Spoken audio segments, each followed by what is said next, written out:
ഉദ്യോഗസ്ഥരെ ആക്രമിച്ച കേസിലെ ദൃശ്യങ്ങൾ കോടതി പരിശോധിക്കും.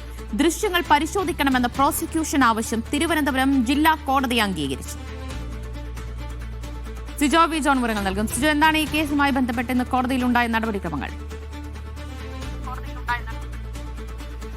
ഇന്ന് കോടതിയുടെ ഭാഗത്തുനിന്നുണ്ടായത് ഒരു അസാധാരണമായ നടപടിയാണ്. സാധാരണ ഇത്തരം ദൃശ്യങ്ങളോ ഫോട്ടോ ഒക്കെ പരിശോധിക്കുന്ന പറയുന്നത് അതിന്റെ വിചാരണ വേളയിലാണ്. പക്ഷേ ഈ കേസിന്റെ ഗൗരവം കണക്കിലെടുത്തുകൊണ്ട് ഈ പ്രതികളുടെ പങ്ക് പരിശോധിക്കുന്നതിന് വേണ്ടിയിട്ട് ഈ ജാമ്യാപേക്ഷ പരിഗണിക്കുമ്പോൾ തന്നെ ഈ ദൃശ്യങ്ങൾ പരിശോധിക്കണമെന്ന് സർക്കാർ നിയമിച്ച സ്പെഷ്യൽ പബ്ലിക് പ്രോസിക്യൂട്ടറായിട്ടുള്ള എ സന്തോഷ് കുമാർ കോടതിയിൽ ആവശ്യപ്പെട്ടു.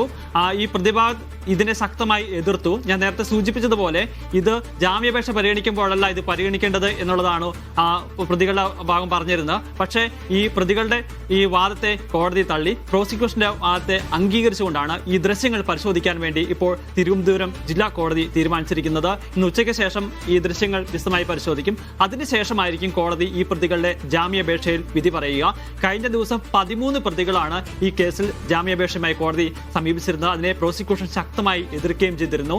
ഈ ദൃശ്യങ്ങളൊക്കെ പരിശോധിക്കുമ്പോൾ പ്രതികളുടെ പങ്ക് വ്യക്തമാകുന്ന ഉൾപ്പെടെയുള്ള കാര്യങ്ങളാണ് ചൂണ്ടിക്കാണിച്ചിരുന്നത്.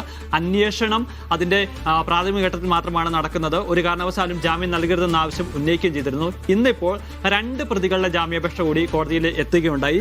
7-ാം പ്രതി അനിൽകുമാർ, അതോടൊപ്പം തന്നെ 21-ാം പ്രതി വിജയ് SN എന്നിവരുടെ ജാമ്യാപേക്ഷയാണ് എത്തിയത്. ഇവർക്കും ജാമ്യം നൽകരുതെന്ന നിലപാടാണ് പ്രോസിക്യൂഷൻ സ്വീകരിച്ചിരിക്കുന്നത്. സ്വാഭാവികമായും ഇവരൊക്കെ ഈ ഇതിന്റെ വിവരങ്ങൾ നൽകിയത്.